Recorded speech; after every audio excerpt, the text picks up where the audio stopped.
Hari ini saya mau share sama rekan-rekan sekalian tentang apa sih itu sebenarnya personal branding. Semua yang kita bahas hari ini akan seputar personal branding. Mulai dari sebenarnya itu apa, kenapa kita harus punya personal branding yang kuat, dan kalau kita sudah punya personal branding yang kuat, apa sih manfaatnya buat kita, baik di kehidupan sosial maupun di lingkungan pekerjaan kita. Personal branding itu bukan tentang kita, bukan tentang gimana kita mempromosikan diri kita.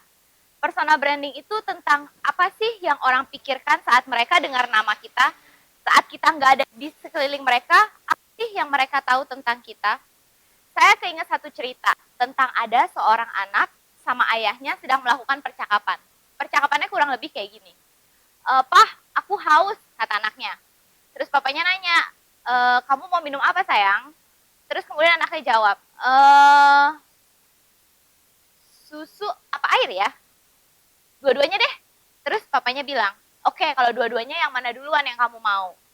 Anaknya mikir lagi, dan dia jawab, air aja deh, Pak. Jadi nanti papa nggak usah repot-repot cuci gelasnya sebelum kasih susunya ke aku. Terus papanya langsung bilang, kamu anak pinter ya, kamu mikirin sampai sejauh itu. Itu cara menarik perhatian. Jadi saya belajar dari situ, kalau kita menarik perhatian orang itu bukan tentang gimana kita menonjol, gimana kita nunjukin diri kita. Tapi apa sih yang orang pikir tentang kita? Anaknya mikirin ayahnya, nggak perlu repot cuci gelas, makanya ayahnya salut sama anaknya. Personal branding juga kurang lebih seperti itu. Sama halnya dengan barang-barang di etalase. Kita tahu kalau di supermarket barang-barang populer tuh di atas. Kenapa sih itu ditaruh di atas? Tujuannya karena barang itu populer, supaya orang beli. Kenapa orang beli? Supaya barang itu bermanfaat buat mereka. Itu salah satu filosofi sederhana untuk memahami personal branding itu apa sih. Saya akan menyederhanakannya dengan personal branding itu lebih ke arah hidup SMA kita, di mana anak-anak populer yang menonjol, anak-anak yang stand out. Personal branding berusaha memahami how do we stand out di antara orang-orang lain. Secara sederhana, ada 3 hal yang kita mau dapetin dari orang. We want people to pay us. Tapi pay us dengan apa? 1, we want people to pay attention to us. Kita mau orang perhatiin kita. Kedua, we want people to pay respect to us. Kita mau orang hormat sama kita, menghargai kita. Yang ketiga, of course, kita mau orang untuk pay apa? Pay money. Kita mau orang untuk bayar kita lebih. Bayar untuk skill kita, bayar untuk jasa kita, untuk segala kemampuan kita. Dengan kita punya personal branding yang bagus, kita otomatis dapat 3 hal ini. Keuntungan 3 ini kita bisa dapatkan dengan personal branding yang kuat.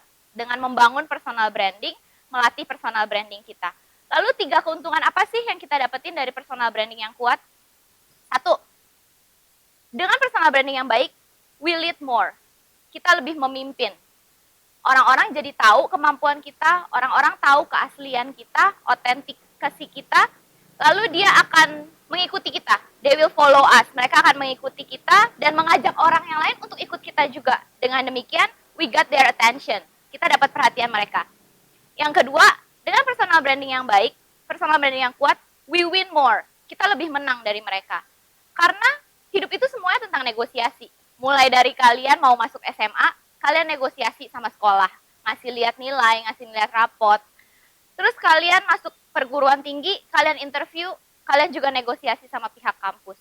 Sampai kalian menikah, kalian harus negosiasi dong sama pasangannya supaya bisa mendapatkan keinginan kalian, supaya kita menang.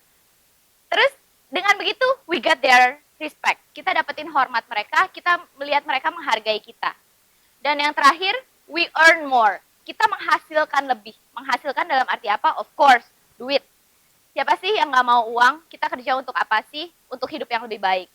Dengan personal branding yang kuat, kita bisa membuat orang lebih menghargai skill kita, dan akhirnya apa? Perusahaan-perusahaan mau hire kita, mau mempekerjakan kita, dan berani membayar lebih. Karena apa? Balik lagi, karena kita berbeda. Karena kita punya skill, dan karena kita mampu. Menurut Peter Montoya, seorang ahli personal branding dan juga penulis, ada 8 hal yang harus kita lakukan agar personal branding kita kuat. Yang pertama, specialization. Rekan-rekan sekalian harus punya satu bidang spesial yang rekan-rekan kuasai dengan baik. Yang kedua, leadership. Psikologi membuktikan kalau orang itu mau dipimpin, orang itu mau diarahkan. Yang ketiga, distinctiveness. Rekan-rekan harus berbeda di antara orang-orang lain, di antara pesaing-pesaing lain. Yang keempat, personality. Tentunya, siapa sih yang mau kerja sama orang yang personality-nya jelek? Yang kelima, visibility. Untuk dapat dikenal, tentunya kalian harus menunjukkan diri. Gabung sama komunitas-komunitas, gabung sama lingkungan masyarakat sekitar. Yang keenam, unity. Nggak ada orang yang bisa punya personal branding baik kalau dia itu jadi dua pribadi yang berbeda. Di satu sisi dia jadi reporter, di sisi lain dia orang yang menyebalkan. Yang ketujuh, persistence. Lakukan semua hal yang kalian lakukan dengan konsisten. Terus-menerus, pantang menyerah.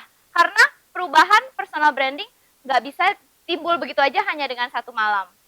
Yang terakhir, goodwill. Awali dan akhiri semua hal dengan niat baik. Pasti kalian sukses. Jadi, personal branding itu tentang apa sih? Personal branding is about everything. Dari mulai kalian berpakaian, dari mulai kalian berbicara, dari mulai kalian presentasi, dari mulai kalian menjual barang mungkin, dari mulai kalian menepati setiap janji-janji yang udah kalian berikan ke klien, ke perusahaan yang meng-hire kalian, dan mungkin ke pasangan kalian. Sekian dari saya hari ini, semoga apa yang saya share di sini bisa berguna bagi rekan-rekan di dunia kerja kalian. Terima kasih dan sampai jumpa.